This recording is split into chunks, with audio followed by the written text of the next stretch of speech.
All right. Hello, Wagju ki Khalsa, Wagju ki Fateh. Welcome to the Modern Sikh.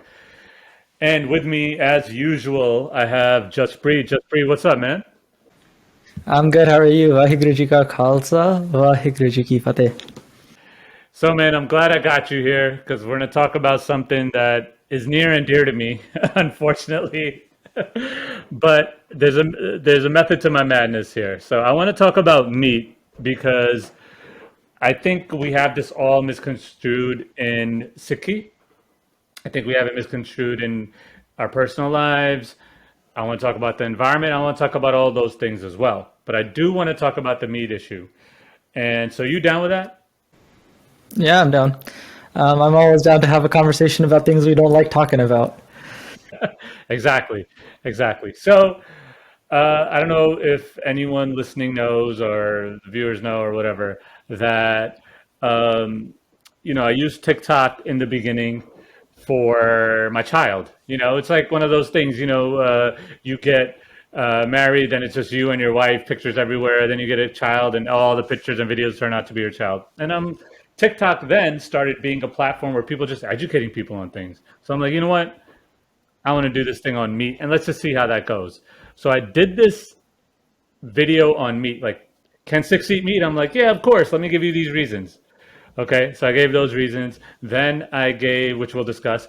Then I did another, and then I got so much hate.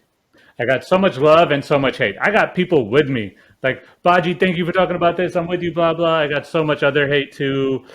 A lot of Papa. I think Papa's a slur in the Punjabi community because I got a lot of that, which I never respond to.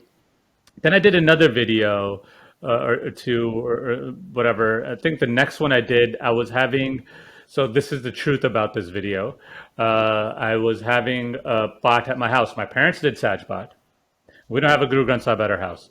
So my parents did a Saj pot. They called everyone over to do the popular Sukhmani Sahib that's everyone's doing these days. So they did that, and then they, ended the Saj pot and stuff. So I told my mom, I'm like, fine, you want to do it? Because I'm not into people coming over our house and doing pot and just eating because it doesn't really go anywhere. So, anyways, I did that, and I told my parents I want to cook meat, because this is our house. It's not some gurdwara. I'm not breaking their maryadas or anything, but I want to cook meat. And I'm not force feeding anyone. Whoever wants it, wants it. Whoever doesn't, doesn't.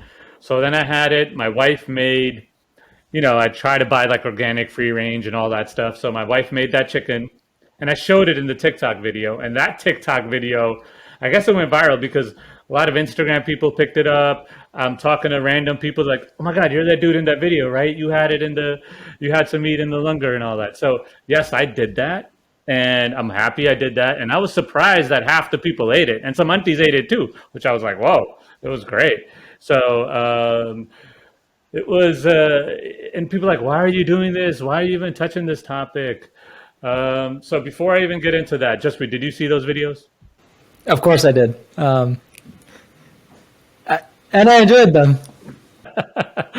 All right, cool. So let me get off, not on a rant, but let me just get off on a little like why this topic is important to me. It's important because I think of it as yes, Guru Nanak did say whoever starts fighting about this topic or arguing about this topic are idiots. Yes, he did say that. But with you, Jaspreet, I'm just having a civil discourse. There's no idiots. We're talking, not with our emotional selves. We're just two dudes having a conversation. And so the reason I did that video, so those three things first of all, no one showed that first video I made, which was like, this is what the Rehat Maryada says. So people smarter than me and said, but Khalsa already figured this out, yet we're still fighting on the rules, which is crazy. But anyways, people smarter than me figured it out saying, look, you can't eat religiously sacrificed meat. I'm paraphrasing, but that's basically what it says. Okay? It's like, okay, you can't eat that meat. Great. And people are like, well, they left it vague. Well, there's some very specific things in the Ratmarada too. If they wanted to be specific, they could be like no meat, just like they did no alcohol, no adultery, as the Char Qurat. So that's one. That is number one.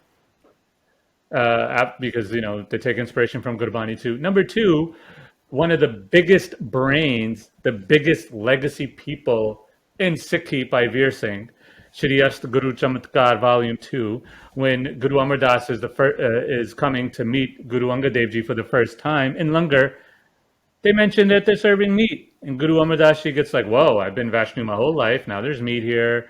By the way, which is genius of the Guru too, which I'll get to. Third, Bhagat Sadhana's Bani. He's a butcher. And his Bani, which everyone Matha takes to, is in it too. So, and people are like, oh, well, Bhagat Sadhana, he turned a new leaf after Gurbani. You don't know that. That's just your thinking. I mean, we don't have that many facts on it, but we do know he was a butcher. So I did that, and that video went crazy too, and people went whatever. But me serving it in Langar was like the crazy, crazy part, and that's where all the craziness happened. But I think of it like this. This is where I want to start. I have many reasons which we'll get to, but one main reason is, look, we're all equal. We are. So the whole point of Langar is, yes, you're sitting down with a person that does minimum wage job all the way up to CEOs that own billions of dollars. They sit the same way as you do and eat the same food as you do. We're all equal, you know? So that's kind of like a concept there, but also it doesn't matter what you're eating. You know, Guru is here. This is how I think of it now. Guru is here to break your ritualistic conceptions, to, you know, how do you say it in Punjabi?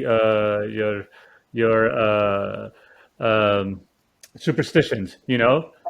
But yeah, that's what he's here for. And this is one of those things where he's breaking that for you. He's saying like, it doesn't matter. It doesn't matter what you eat, okay? Some cultures, meat is okay. Some cultures, meat isn't okay. It doesn't matter. Just, you're all sitting down, you're eating equally. And he wants to break that. Don't worry about what you're eating. Don't worry about it. Worry about how are you making your money? Are you making it ethically and spending it ethically? Huh? If you're stealing and you're eating vegetarian food, doesn't matter. If you're stealing, you're eating non-vegetarian food, doesn't matter. The whole point is ethics here. So I love that. I think that was the genius of the gurus at doing that. Like, and people have brought this down to like, no, why do you kill? Why are you killing innocent lives? And we'll get to that because there's a lot of innocent lives being killed in a bunch of industries, not just meat. So, anyways, so that's my whole thing. And anyways, those are my points that I want to do now because I feel like I'm talking a lot. Let me get your thoughts right off the bat. So first of all, yeah, maas kar murkh jhagde gyan dhyan nahi jane. So you don't have any understanding of intellect when you argue that this is meat, that's not meat, this is flesh, this is not flesh, because mas means flesh, right? So in Rat Maryada it says kutta mas, which is what you said, ceremonially prepared flesh. That's what mas means. Everything has mas. Everything is mas. Anything that's living has mas because it has organization. I'm talking from biology perspective. Anybody that takes even a very basic biology class learns that there's organization of every living life form, and then there are 5 categories, 5 standards, 5 bullet points that are used to qualify what is living and what is not, right? And so in that comes organization, which is like, cell layers make organs, all of that stuff. And so people try to quantify living as something that we can associate with, something that moves, something that walks like us, talks like us, looks like us. And that's where our understanding of living and non-living comes from. But it doesn't actually find its roots in reality. It finds its roots in perception, like you mentioned in our last podcast. For most of us, life is perception. It's not what things are, it's what we make of them for the most part, right? So the shabd that comes to mind first and foremost that I want to mention is Jalo aisi reet jit har pyara visre. Burn down any ritual or ceremony in which you lose sight of the oneness and you forget the love of the divine. And as a result, this is a perfect topic to talk about in terms of that. The second thing is, I don't think people understand quite the personality that Guru Nanak Maharaj was. People make Guru Nanak to be very pacifistic, very lovey-dovey with his words. But in reality, anybody that reads Bani sees Guru Sahib is very, very quote unquote problematic for everybody during his time. And I think I mentioned this last week as well. Like Guru Nanak was so problematic that his in-laws tried killing him on his wedding day. Um, so when people are trying to kill you, that's probably a good idea, like a good place to start understanding where, what people might think of you. And so when the issue becomes, whether you should eat meat or not eat meat, there's a lot of dimensions there, right? The first question that you brought up is, why are we exploiting living things for our own pleasure, right? And there we need to look at it very critically, because the shabad that comes to mind there is pati tode malani pati pati jio so parner pati tode so parner jio, that every single life is alive. Why are you killing leaves for the sake of your own pleasures? So Guru Granth Sahib Maharaj acknowledges that plants are alive, and so every time we cut kanak, should I cry a tear for that kanak that I just killed, because divinity exists in all of it. And so I think that's a good place for us to start the conversation, and I think I went a little bit everywhere, but that's my broad understanding of the broad questions you also raised. I mean, look, the meat thing is, if we let's stick to animals, keep it very specific here. The meat thing to me is, because I was like, the genius of the guru is like, it doesn't matter. Because, by the way, eating meat and not eating meat, not a big thing to do in life, but a big thing to do in life is earning money ethically and spending it ethically. That is way bigger and way harder to do than not eating chicken that day or steak or whatever. And so so this is the thing. This might be a stretch, but I also think that the eating helps Sikhs distinguish themselves as a separate and revered religion, different.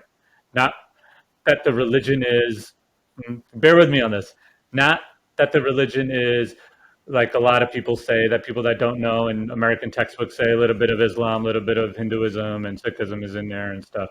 This was a totally unique, revered, revolutionary Bani that was revealed to Guru Nanak, right? And so this is why we're different. I mean, we're eating meat. It makes us different than what RSS wants us to be. RSS is like, oh yeah, Sikhs, they're just like Hindus and they're just like this or that, but they don't say the Muslims, right? What's the big difference there? I don't know.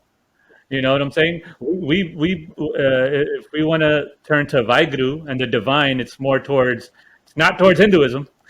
It's more towards Islam. Not that it's there, but it's towards that. So it's just like these are the distinctions that the Guru gave us, and we are falling into the trap, and Sikhs fall into the trap of vegetarianism has something to do with your spirituality, which has nothing to do with your spirituality, because there's way more important and bigger things you need to do that are much harder to do than what you're eating.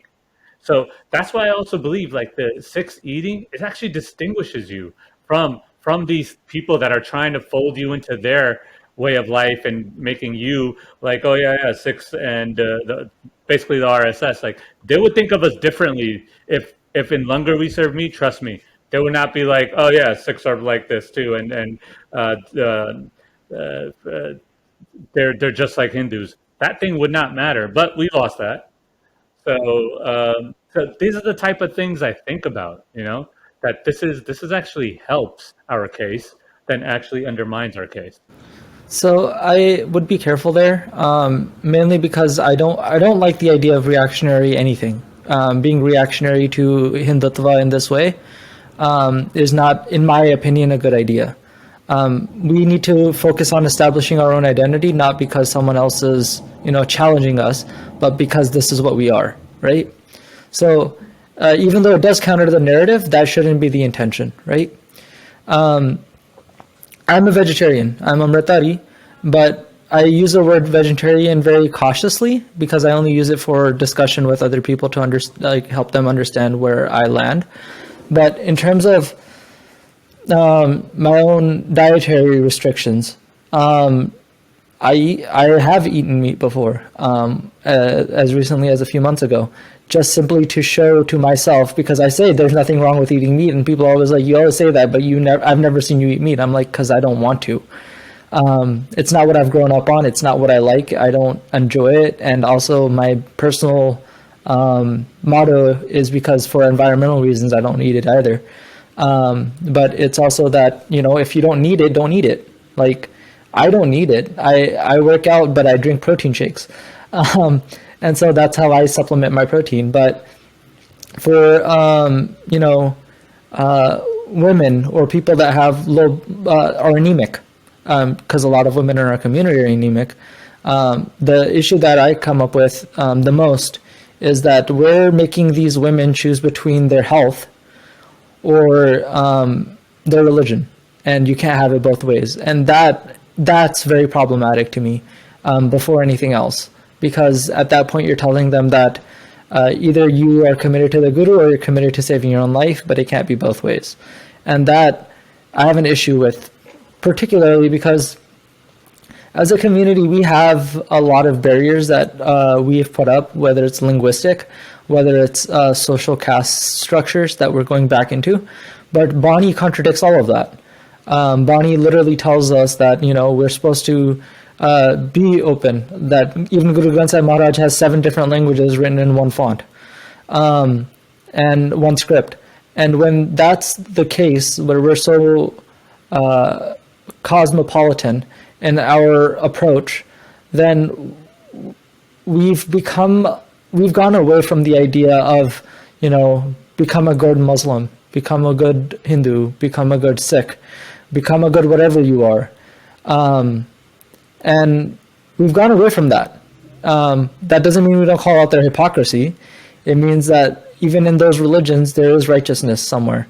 And find that righteousness, find the core of all of that. And for us, that's Ek Onkar, the Nichod, the essence of all religion is the same. And that's what Guru Nanak Maharaj was going after. And unfortunately, we've gotten stuck into trying to distinguish ourselves as Sikhs, rather than be welcoming but also critical at the same time. We think those two things are oxymoronic to one another, but they're not. They're not paradoxical. They're symbiotic for Sikhs. My whole thing on the reactionary point is that I'm not trying to, well, I ate meat my whole life.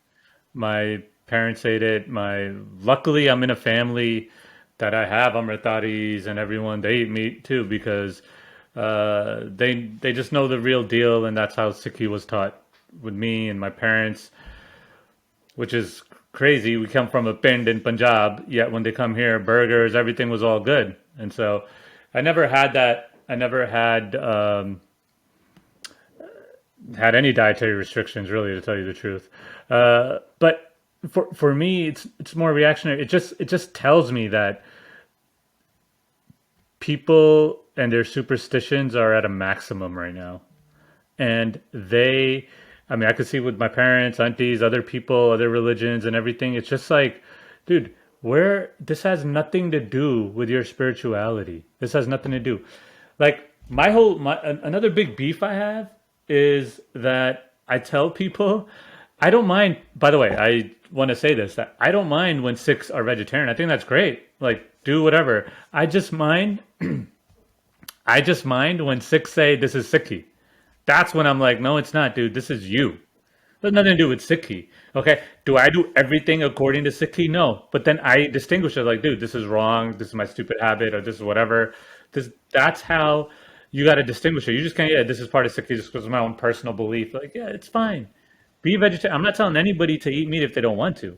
All I'm trying to say is that make sure that you distinguish what is Sikhi and what is not, because the 3 references that I first, what do you think about the 3 references that I made? One was Rehat, one was Kabir Singh, one was Bhagat Sadhana.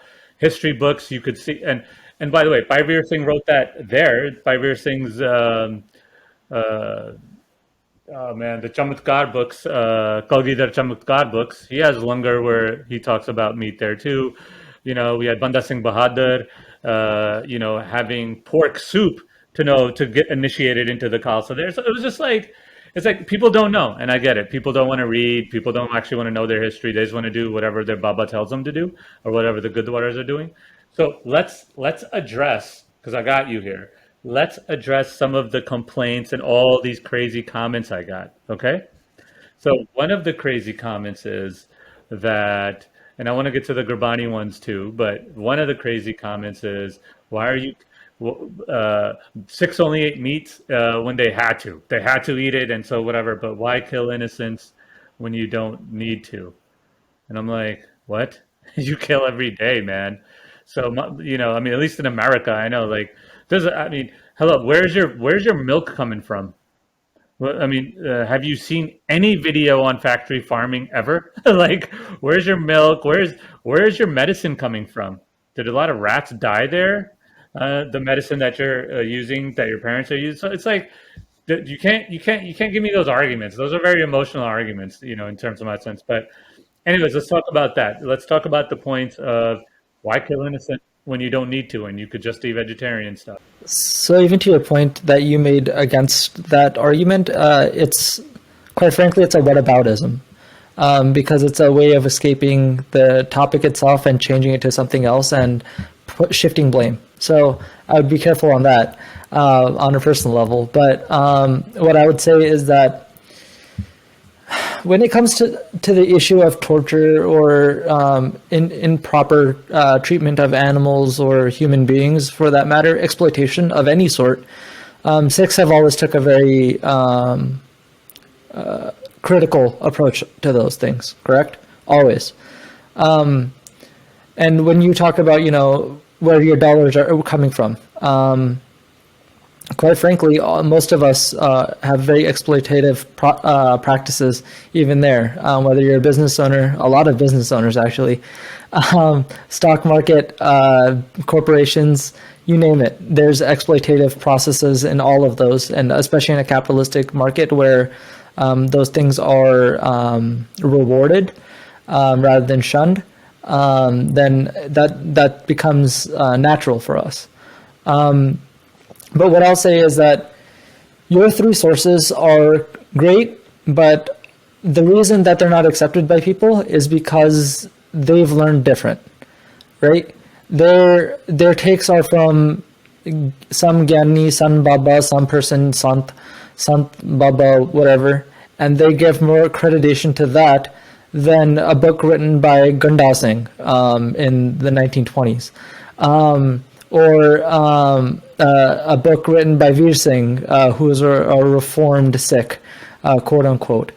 And so the thing is that people like to use sources in convenience because, like, those same Babbe, Sants, whatever you want to call them, have other quotes where they're like, Guru Gobind Singh was given a kashara by Hanuman. Like, but we don't talk about that, right? Because at that point, then we have to become skeptical of Sad Baba and their prestige. And then that becomes another issue. So let's go back to the core. The core essence of Sikhi is Guru Granth Sahib Maharaj. And I said this last week as well. We call it Guru, but we don't treat it like Guru. I'm being very honest. This is the biggest problem with Sikhs today, is that either A, they've read Bani, never reflected on it, or they never read Bani and pretend like they understand everything inside of it. And as a result, both of them are complicit. And in the words of Bhagat Namdev Ji, he says, Hindu anna, Muslim kanna. And what he means there is that Hindus are blind and the Musliman can only see with one eye. The reason he says this is because Hindus had a tendency back in the day to say, we're religious, we're spiritual, but anything that came to actually treating people with dignity, respect, and showing the righteousness, they would cower, right?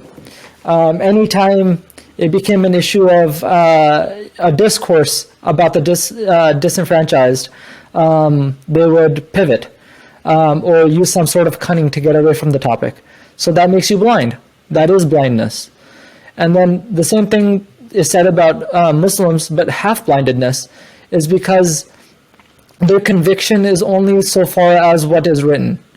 It doesn't go any further than the commandments and the authoritative way in which the Quran is written, right?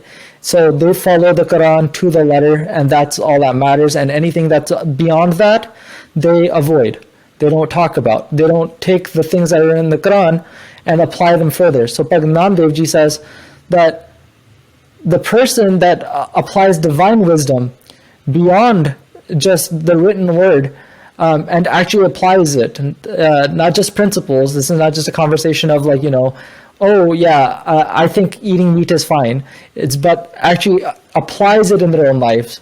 That person has wisdom, because wisdom is acting on the knowledge that you have and when to act.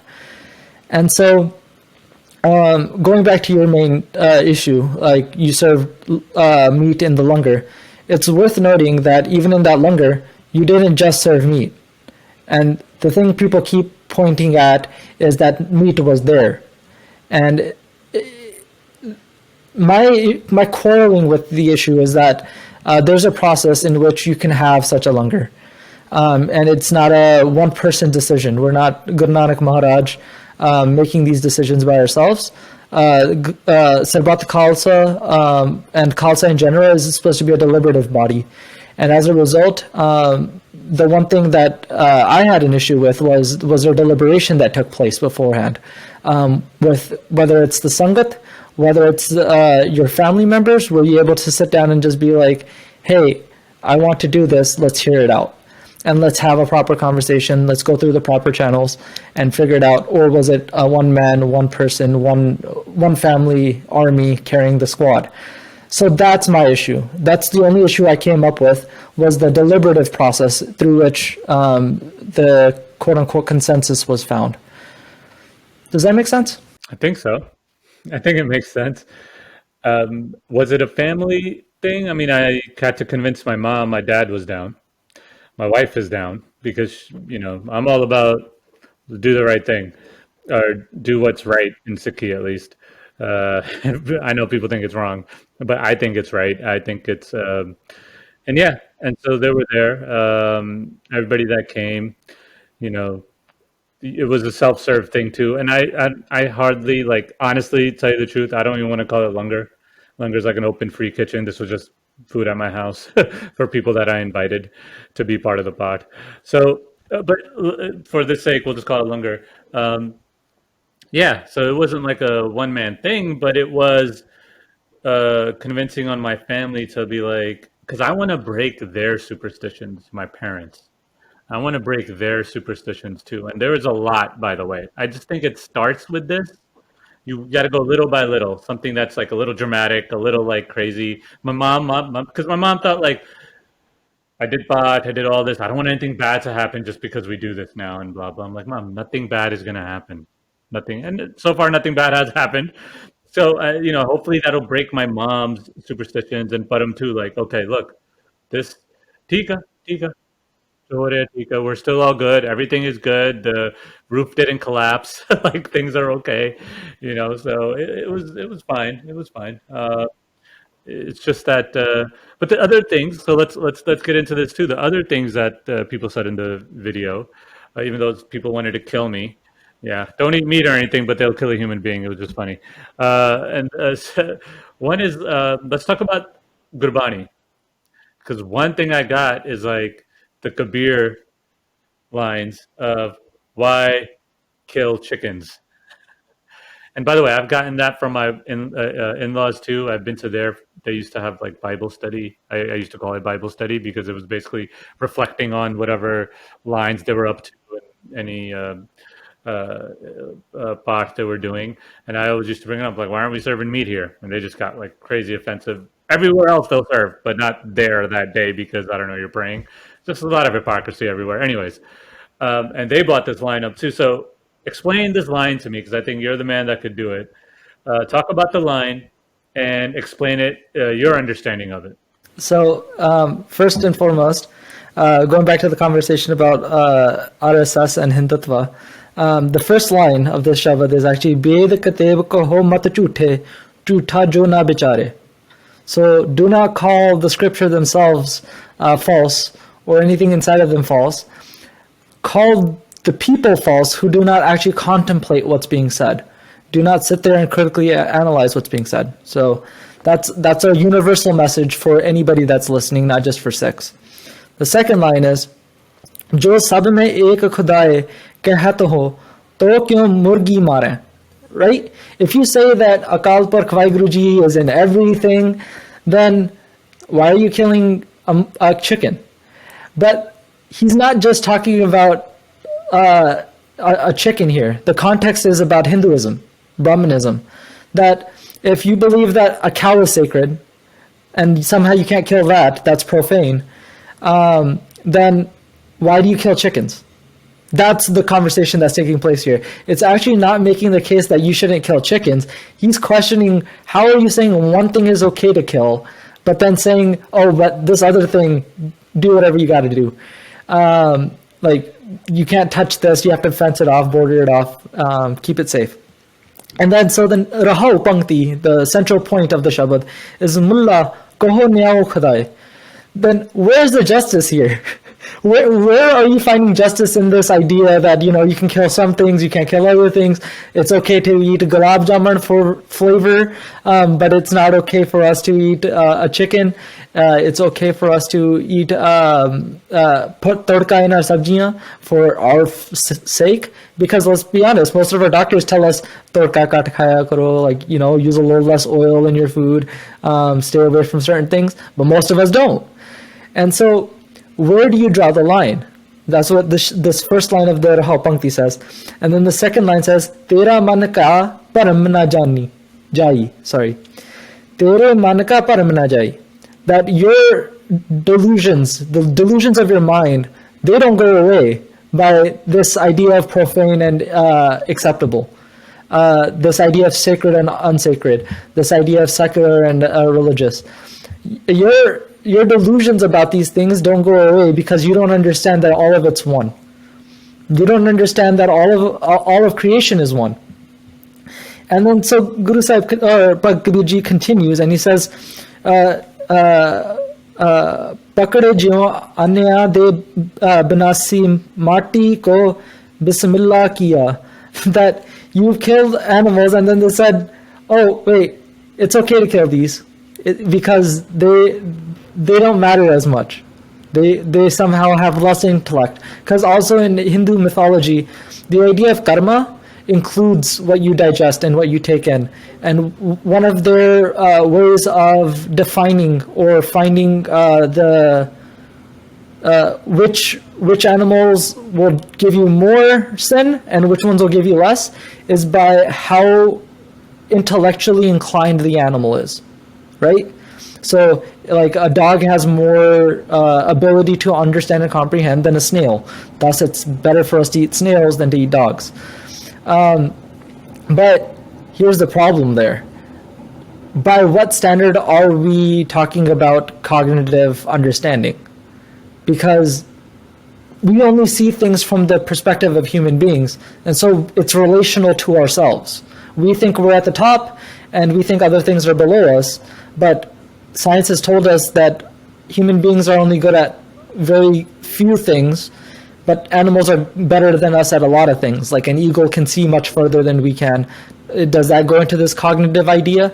Dogs can smell miles away. Does that go into this cognitive understanding of what's better or worse? Bacteria have the ability to go towards or away from acidic or basic climates. And tumble towards them or away from them. Does that go into this intellectual mathematics that we're going into? So our understanding is very human-centric, ego-centric, of what is permissible and impermissible. Our understanding of this entire conversation is very human-based and human-oriented, but Akal Purkh doesn't work that way. God doesn't work that way. Ek Onkar does not work that way. One force doesn't work that way. One force works in cognition with everything and takes everything into a holistic perspective. And if Ek Onkar is all that exists, then what's the difference between eating wheat or eating a hamburger? It's all oneness for us. The only people that are creating dubda are the people that think that, I would rather have a burger than to have roti today. The only people that are creating dubda are the people that are saying, oh, I'm not going to eat today because I had pizza. So my friend yesterday, it's funny enough, my friend was like, so we were trying to figure out what we're going to have last night. And he goes, if you guys order pizza, I'm not coming. Because I've had pizza for the last 3 meals of my day. I'm not doing it today. I'm not doing it again. And we had a very long conversation, and at the end of the day, we ended up having pizza. And he ended up eating with us. Because the thing is that our understanding is so self-oriented and he actually ended up enjoying the pizza because it was from a new place. But our understanding is so from our own perspective that we aren't even willing to understand and comprehend beyond ourselves. And so if the idea for Sikhs is to destroy our ego, then I feel like this is a great place for us to start. I mean, any place is a great place to start, but if you're looking for one place, this is a fine one. Yeah, no, I'm glad you said that, man. Very well explained as usual. I would probably not eat pizza in Seattle anyway because I'm from New York and I think New York is the best pizza ever. Talk about ego. But anyways, but you got to show me if I ever come down. So that's very well explained. I'm glad you explained those lines. Let's tackle something else now. Let's tackle something else. And this is how I explain it. And I'm unlike you. I'm not as articulate and I am very blunt on what I say and do. So I don't want to get too technical here. So I don't, but basically they were like, oh, okay, so why is it meat served in Langar? Why is it meat served at the Golden Temple? Because everyone knows that that's like the holiest shrine, and everyone just references Golden Temple all the time. And I'm like, okay, it's not yes, it's a very, very big place for us, but each place is big for us. But anyways, it's fine. Yes, it's on the map. Everyone knows it. Non-Sikhs know it. Why isn't it served there? And my question back to them is, because just to let people know, these are in comments, so my character limit is very short. So I really just can't go into like videos that I'm going into now. But basically my answers to them are, okay, well, if the Harmandir Sahib they set all the rules for you, then tell me why they don't let women do kirtan. Just tell me. And you'll get your answer why meat isn't served either. Because I think it comes from the same place. Because we have people that are in our system, corrupting our system and making it something that it was not intended to be. So anyways, but that's how I explain it back. And obviously no one hits me back. We're like, oh, we're just talking about why are you bringing this into it? Why aren't you bringing that? I'm just saying it's coming from the same place because they're not controlling their institutions anymore. That's why. So the argument that I usually give back for things like that is that Langar is supposed to be sada. It's supposed to be simple. And historically, meat is not a very simple thing for people to get. It is today because it's readily available because of factory farming. But back then you would have to go hunting. You have to make sure there's enough for everybody, XYZ. So what was readily available? Like dal. It was dal roti is the most known Langar. That's what's served at Darbar Sahib even today. And a lot of gurdwara. It's a very recent phenomenon in which we've been serving like saag paneer, matar paneer, all of these things because now we have much more lucrative jobs. Yeah, we have a lot more money, and as a result, we have diluted our practice of Langar. And you'll see this in Anand Karaj as well. People will hire caterers to come to the Gurdwara to prepare food and then call it Langar, which makes me laugh because the entire idea is communal, and there's no community involved at all in that issue. So the thing is that when it becomes an issue about why is it not served in Langar, the main reason is because of what was available at the time, right? It's about supply. It's about having a meal together. It's about accommodating everybody possible. And it's about what will reach the largest amount of people. So if you're going to prepare one dish, You're going to prepare the one dish that everybody can eat. That means it's going to be kosher, it's going to be halal, it's going to be vegetarian, it's going to cover all of these spectrums so that we can break down the societal barriers. Because that's the very first thing that Langar was created for, was to destroy the hierarchy systems of the world and make people eat together. And as a result, what's the best way to go about that? Is to get rid of all the distractions, the other issues that we might have as a community, and focus on one, which is the hierarchical BS that we got stuck in. And we still are. Now it's that we'll eat together, but we won't talk to one another. We'll eat together, but we won't prepare the food together. One weekend is the Balar's Langar, and then the next one is the Gil's Langar, and so on and so forth. And so that has become an issue. We've privatized Langar to some extent, and it's funny. And then we call it seva. And so there's a lot of other issues that are taking place there, right? But if we're talking strictly on the issue of, eating meat, it's a mood issue. Eat meat, don't eat meat, eat whatever you want. I don't really care. And personally, nobody should. As long as it's ethically sourced or ethically killed, that's why chatka is usually the preferred method. It's not like we've made a ceremonial, which is ironic, because that's the one thing that's wrong in terms of our Atmaryada. Like, we've made it like profane. But the reason chatka is the way that is preferred for us, not the only way, but preferred, is because we are trying to be as compassionate as possible. Like, we don't cut a piece of rice 17 different times. So why do we do it to like a goat or anything else? We just, when we cut wheat, you just strike once and you pick up whatever's there and then you take it home. At least in a very old school way, a very traditional way of reaping wheat is like that. So we should treat other animals with the same amount of dignity and respect. Yeah.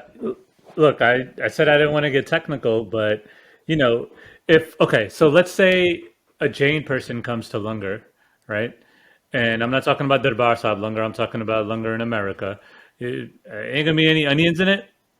I mean, come on, man. I mean, so it's like, who are you gonna accommodate? The whole point of Langar is to forget all this stuff and focus on what you need to focus on. So when people say, "Oh, it's for everybody," well, maybe it's not for everybody because you didn't take them into consideration. But what it is, it's there. You're gonna take it. Do people just like give you stuff? And people say, "No, I don't want this Dani Lana or something Lana or salad Lana." Like, you could say no. So one of my pet peeves is when people waste Langar. That throws me off. And when people take Langar home, that throws me off too. I'm just like, maybe it's another show on Gurdwaras and how they're run, because I get triggered. Like, I know meat triggers everybody, at least the people that grew up saying, meat is wrong or whatever. It triggers them. The trigger for me is when I go to Gurdwara and I see these practices, and I'm just like, and no one's saying anything. Anyways, another show, another time. But so so that's how I think of these things. That's how I think of meat. I'm not, and people think, oh, I'm like a carnivore and this. I might be, but it's really there's a purpose for this. There's a purpose for it being a moot issue. There is a purpose for this, and the problem is that the way that we're running our institutions and running our households and teaching our kids is with no research, no history, no that, no Gurbani, just this is what the parents were doing, this is what the Gurdwara Baba says, and that's what we're going to do. And that is a very zombie way of living your life as a Sikh. And so I basically, I like it that it triggers people. And people say, I'm just causing a ruckus. I kind of like it because you need to wake up, man. Hildana banda, like, wake up a little, like, think about it, read about it. I don't want your emotional arguments. Okay. I am 100% down to listen to your argument on factory farming killing the environment. I'm 100% agree. I agree with that. I totally agree with that. And if he's like, that's why I don't eat meat, and that's why I don't, like, okay, great.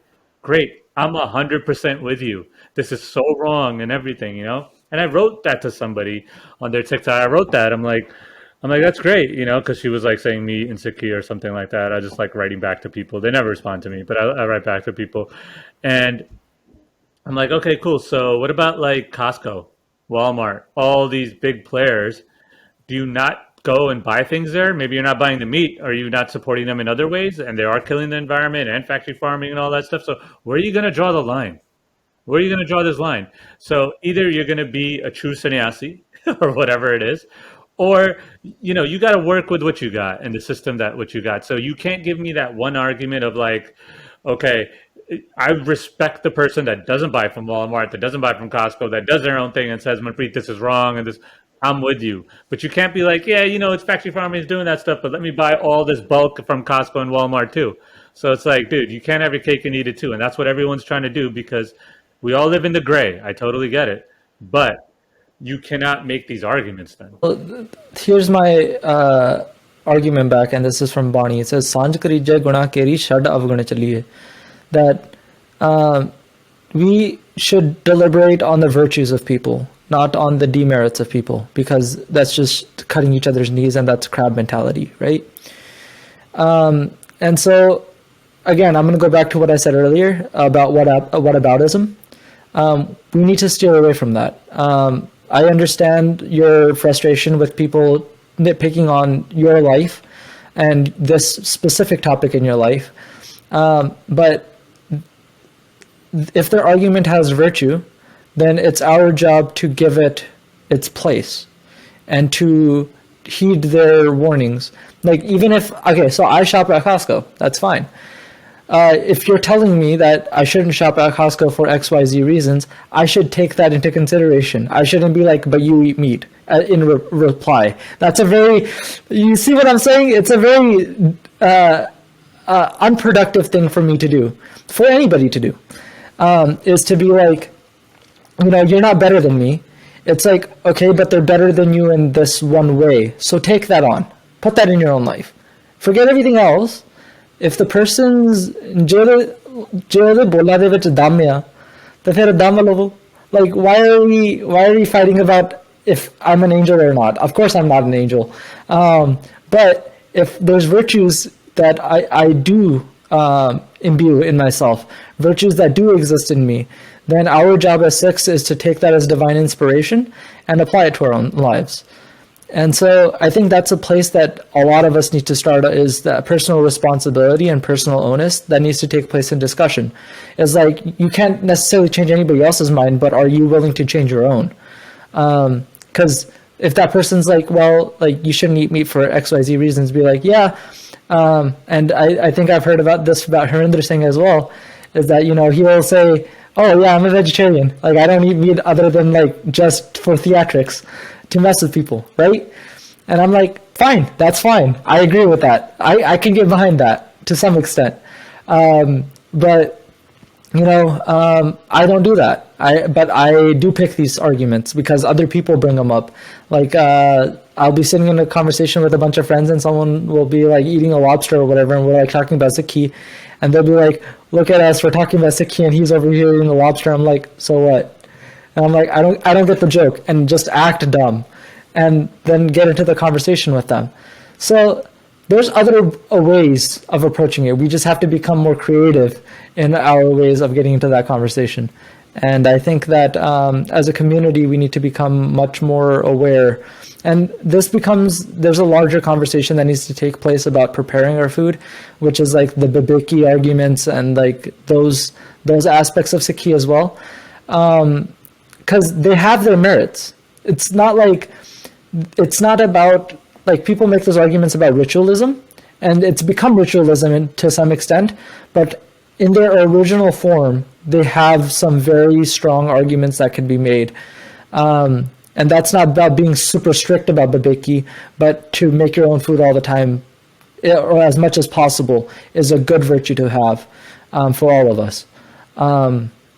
And so I think that, those things we need to stop making profane. We need to get rid of these rituals, these dubida, these double practices, these double standards that we have, particularly in, Mass. By the way, I never told you the origin story of how I got into this conversation.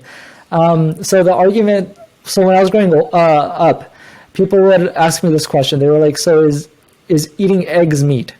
That's how this conversation came into my life. And then I had to ponder on it a lot because they were like, well, there are eggs that are fertilized, so they don't have a baby inside of them, and you can eat those. Does that count? And that's where the predicament begins for any person that believes that eating meat is wrong. It's like, where do you draw the line? Where exactly is the line between being alive and not alive? And then when you realize even that egg is still alive, then where do you go from there? Because then everything is up in the air. Milk is liquid moss. It's usually proclaimed. Wheat and everything else. We didn't even touch the plant stuff because you just wanted to focus mainly on the animals. But then the gates fly open very, very quickly because our basis of understanding of flesh is very superficial. It is. It is. That just reminded me of like some other things too on the Biki. I don't want to get into that either because I have my own rants on those. Uh, but it kind of reminded me of my Tayaji. Actually, we call him Tayaji Parnell. He's a big AKJ guy, big AKJ guy. I won't name his name because I don't want to blow anyone up here. But he was all about eating from steel pande, and he was all about Jidamritaria Odai Kana Kana, and my mom isn't. But my mom is the one of the best cooks in the whole Khandan. So when he eats the food and you realize 2 days later, oh, you're not Amritari?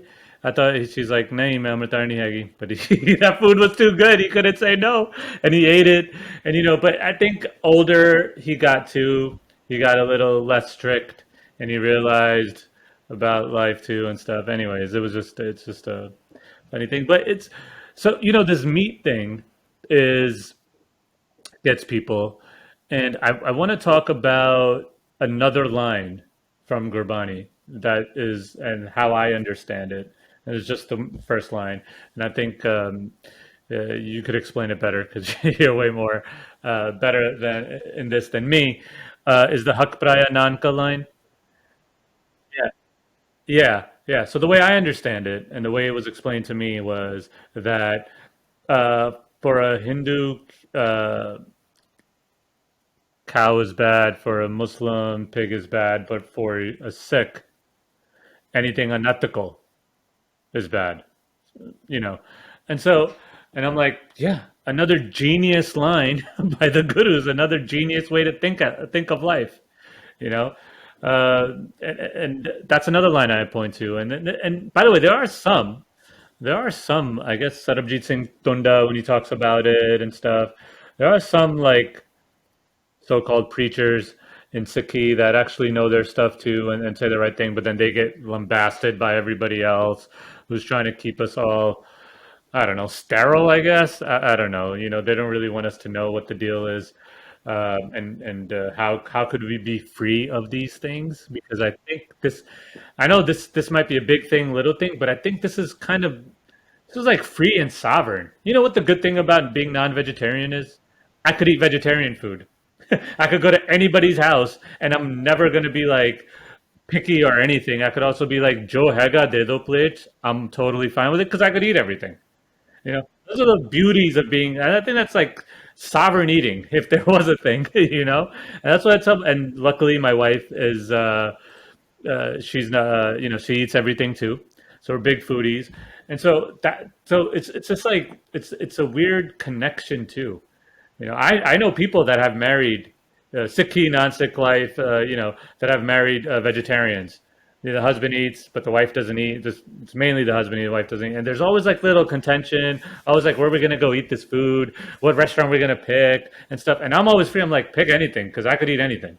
I always like, pick anything. We could eat. So it's a different freedom because that you don't have to think about that. You could actually think about issues and focus your energy on more important things in life. Right. And the funny thing that comes to mind is, so when I was younger, I liked McDonald's fries. I loved McDonald's fries. And then when I got a little older and one of my friends started working there, they were like, and we were having a conversation and they were like, I don't know how the conversation began, but I was like, dude, I love McDonald's fries. They were like, really? I thought you were a vegetarian. And I was like, I am. They were like, we make our fries in pig fat, right? And I was like, right. So it's very easy. Like, where do you draw the line, right? And so that I understand what you're talking about, liberation, about being very liberating that you don't have to worry about those things. Personally, I never have to worry about them either because I'm a very non-picky eater. I will find something on the menu and I will enjoy it. That's just how I have always been. But even the Shabbat that you brought up, it's the idea of forbidden food is it's tricky to talk about because people aren't. There are so many dimensions involved. There is so much that you have to put into it, and on top of that, there's people's lineage that gets involved, people's egos get involved, people's personal vested interest gets involved, and people's hierarchical structures that they've created have get involved. Because somehow, because I don't eat it, I am somehow better than you, and thus I have the right to judge you.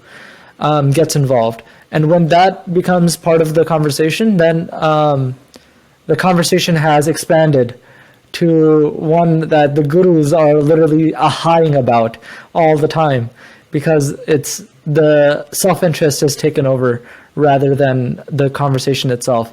And I think that as a community, we need to start, and I said this to you before we even started these podcasts, the reason that we started this podcast and one of the reasons I wanted to start this podcast was because I'm tired of our community not being able to have meaningful dialogue.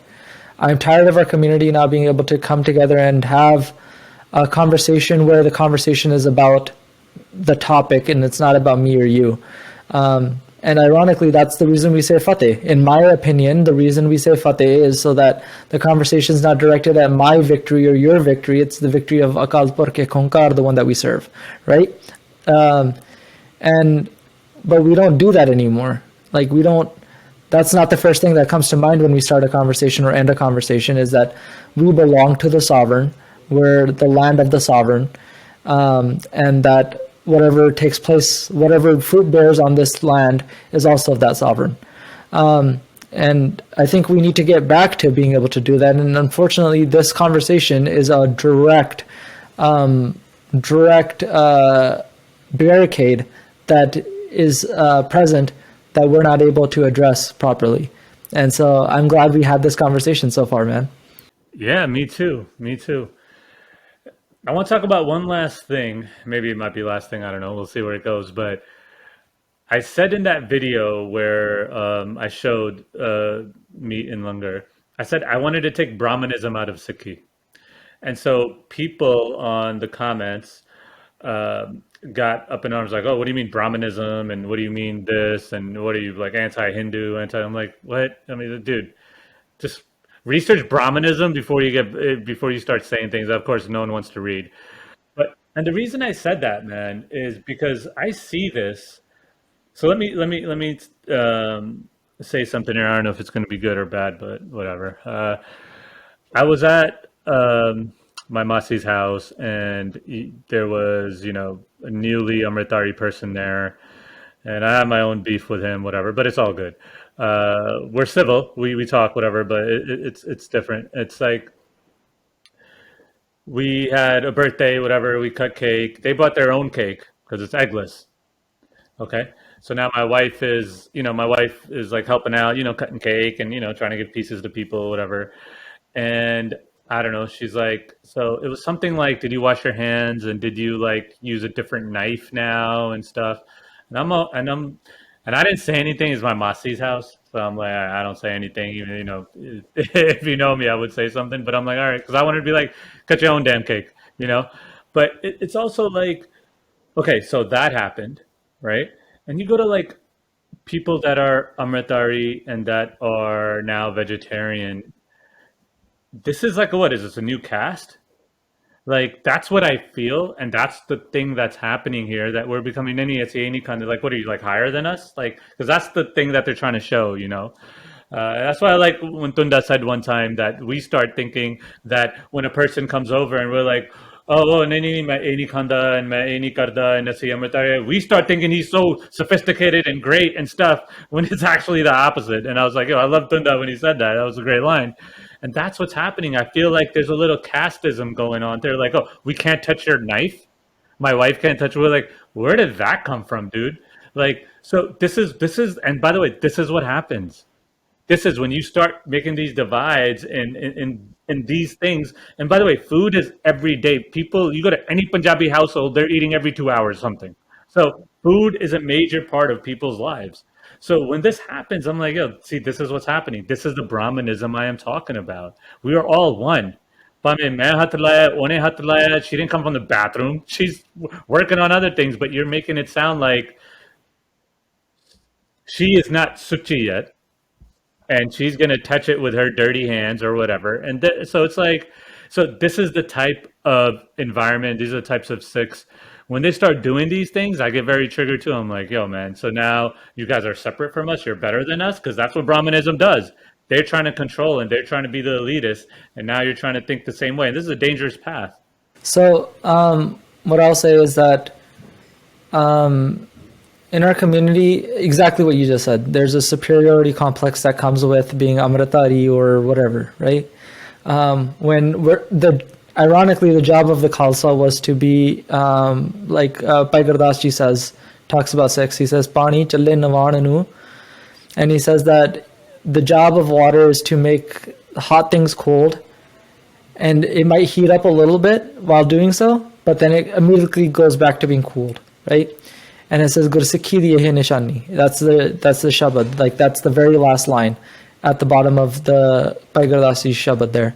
And he says, and the last line, as you probably know, is the central concept of Bhai Gurdasi. There's no rahao de band, so there's no rahao component to it. But it's always the last line is the one where he's like smacking you across the head, because like that's what he's trying to get across to you.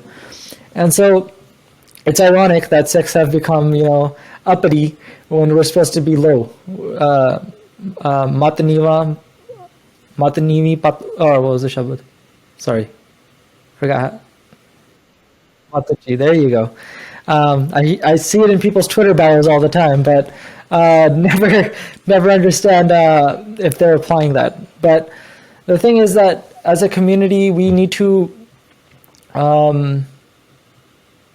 be self-critical. We need to be introspective about why we do some of these things. And the thing is, the most uncomfortable truth is the people that we look up to usually know that what they're doing is wrong. They usually know the function that this uppity behavior is coming from, but they would rather be treated special than to be special. And that's where the problem itself lies, in my opinion.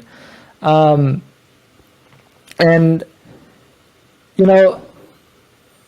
people that first take Amrit, I feel bad for them nowadays, quite honestly, because a lot of them are put under such a microscope, and they feel like they have such a heavy burden on their shoulders to carry now that they're Amritari, that every little thing they're like, Amrit na totiye, Amrit na totiye, Amrit. Like they think Amrit is such a fragile thing. And so I think our community needs to start understanding the function of Amrit again, start understanding the role of Khalsa again. And I don't think we're doing a good job of that. And that's an institutional conversation we still needs to take place. But this is where I'll leave you off, Manpreet Singh. And I think this is a comment mainly towards you. And because I've also heard this from a lot of other people, that they get angry, they get outraged, they get these emotions on the inside. And what I usually say is, do you want to change the world, or do you want to feel better? But you can't have both, because oftentimes what will make you feel better is blowing up on these people and going home and la-di-da-di-da. Or are we willing to channel those emotions and be like, let's use this opportunity in a critical way, because there's a way of approaching these things, right? Like I said earlier, it's not that what you did was wrong, it's how you do it. There's a flavor there that needs to be addressed. And when we change the flavor, we get something out of it that's a little different. If you ever cooked, I don't know if you cook at all, but if you add things in the wrong order, You end up with a wrong food. Yeah, everything just tastes awful. Or if you stir it the wrong way, or so many variables. I think we need to start being careful about the variables in our society, because we talk big. I said this last week too. We talk big, like about caste. We talk big about, we should LGBTQ XYZ. But when it comes to applying it all, when it comes to application, we fall short very, very quickly, because then suddenly caste does matter. We're like, yeah, we don't believe in caste, but just out of curiosity, so no other problem comes up, what's her caste? And it's like, wait, how does this make sense? So the conversation about even meat, it's like, we say it's a non-issue. Like, even like my parents will say it's a non-issue, and then that phrase is followed by, but don't eat it. And I'm like, how then it is an issue. You can't have it both ways. And so we need to be cognizant of how we deal with these things, because we live in the age of spin, and a lot of us are falling victim of that spin culture as well. Like, we would rather go through the path of least resistance than to go through the path of being truthful, being idealistic, and being virtuous while we're having deliberative conversations. No, man, I hear everything you're saying, and I'm in total agreement with you. And I think we could talk about this for another hour, but this podcast is getting long, and people probably tuned out by now. But in closing, I just want to say that eat, don't eat, it's all good. My whole thing is, please don't make it part of Sikhi.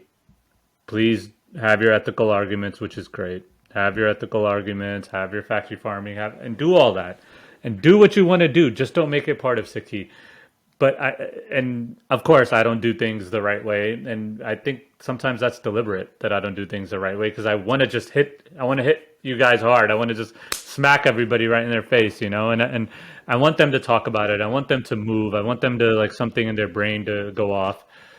And I want people to start thinking about this, because yes, this is a mood issue, but I don't want you guys to make it an issue. I want this to start being prevalent. I'm going to teach my daughter, like, it's all good. We could eat what we want. We're not like other faiths. We don't have that many dietary restrictions at all.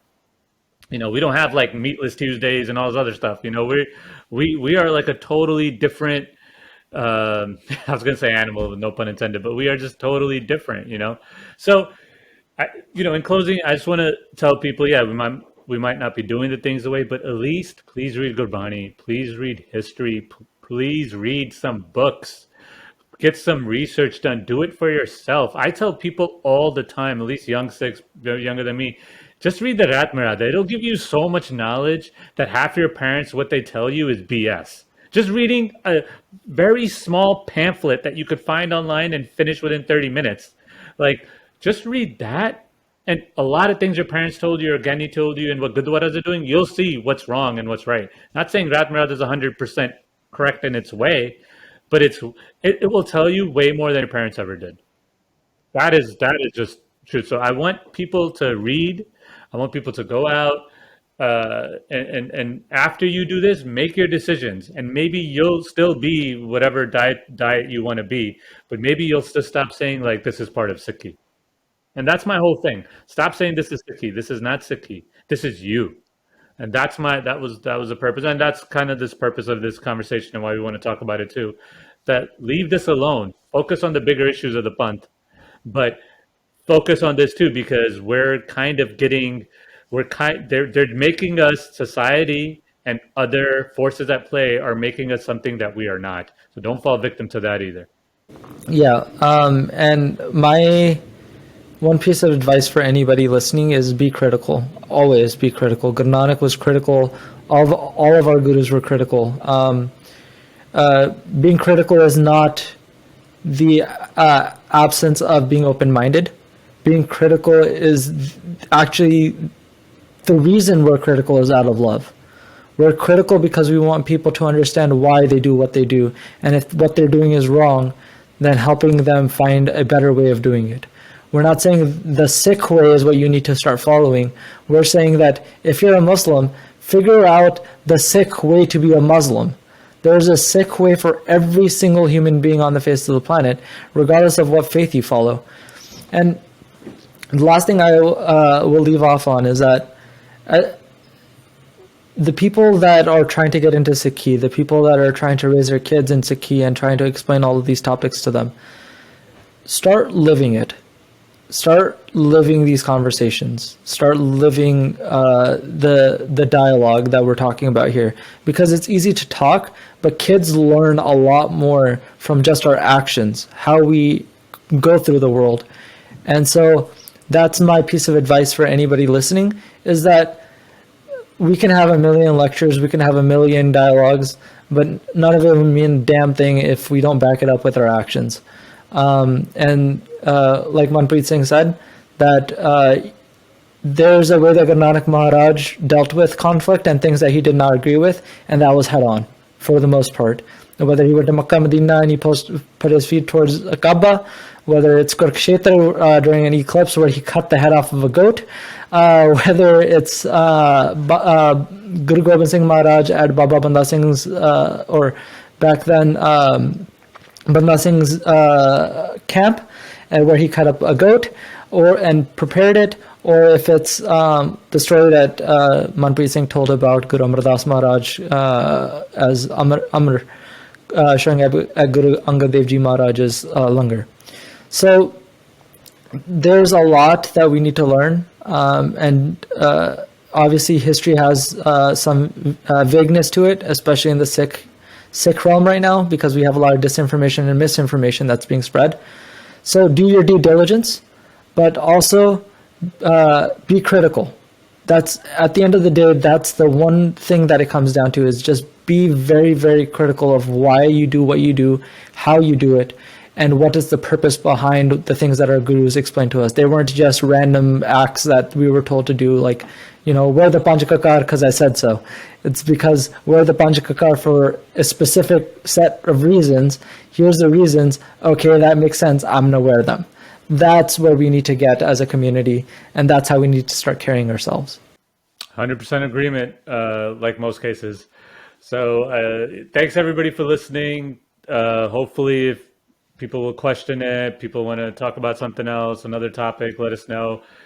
Also, just to end on a lighter note, I saw Judas and the Black Messiah, and I thought that movie was just freaking awesome. So I encourage every Sikh. Farmers' protesters are happening right now too, right? I encourage every Sikh, everyone, just with an HBO Max, if you can't go to the theater, with an HBO Max subscription, to watch this movie. This movie was freaking awesome. But thanks everybody for listening, and we'll talk to you soon. Vaheguru Ji Ka Khalsa, Vaheguru Ji Ki Vaheguru Ji Ka Khalsa, Vaheguru Ji Ki Fateh.